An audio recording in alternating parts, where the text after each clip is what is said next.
Bollywood star Ranveer Singh ने अपनी बरहना तस्वीर पर सफाई देते हुए कहा है कि मेरी तस्वीरों को धोखे के साथ एडिट किया गया है, जबकि मैंने कोई बरहना फोटोशूट नहीं कराया।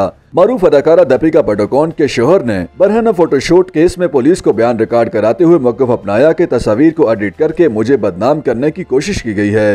रणवीर सिंह की जानिब से रवां बरस जुलाई में पेपर मैगजीन के लिए एक फोटोशूट करवाया गया था, जिसमें उन्हें तकरीबन बरहना दिखाया गया था। उनकी तस्वीर वायरल होने के बाद उन पर तनकीद की गई थी और एक समाजी तंजीम की दरख्वास्त पर मुंबई पुलिस ने उनके खिलाफ खवातीन के जज्बात मजरूह करने समेत 3 मुख्तलिफ दफ़ात के तहत मुकदमा दायर किया था।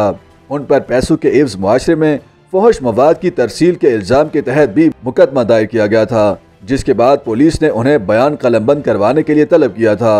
रणवीर सिंह मुंबई पुलिस थाने में पेश हुए थे और उन्होंने अपना बयान रिकॉर्ड करवाया था। ताहम तब इस हवाले से कोई तफसील सामने नहीं आ सकी थी, लेकिन अब ये मालूम हुआ है कि अपने बयान में अदाकार ने पुलिस को बताया था कि उनकी तस्वीर को एडिट किया गया था। इंडिया टुडे के मुताबिक रणवीर सिंह ने पुलिस को रिकॉर्ड कराए गए बयान में ये दावा किया कि कम से कम उनकी तस्वीर को एडिट करके उन्हें बरहना किया गया। अदाकार ने फोटोशूट के दौरान कम से कम निस्फ दर्जन तस्वीर खिंचवाई थी, जिनमें उन्हें तकरीबन बेलिबास दिखा गया था। उनकी बरहना तस्वीर पर भारत भर में मुजाहरे शुरू हो गए थे और खवातीन के हकूक के लिए काम करने वाली तंजीमों ने अदाकार पर खवातीन के जज्बात को ठेस पहुंचाने के इल्जामात आयद किए थे। अलावा अजी इंतहा पसंद हिंदुओं ने लोगों से अपील की थी कि वो रणवीर सिंह को कपड़े अतिया करें, क्योंकि उनके पास शायद लिबास नहीं, जिस वजह से वो नंगे हुए। जहां लोगों ने उन पर तनकीद की थी, वहीं बहुत सारी बॉलीवुड शख्सियात ने रणवीर सिंह की हमायत भी की थी।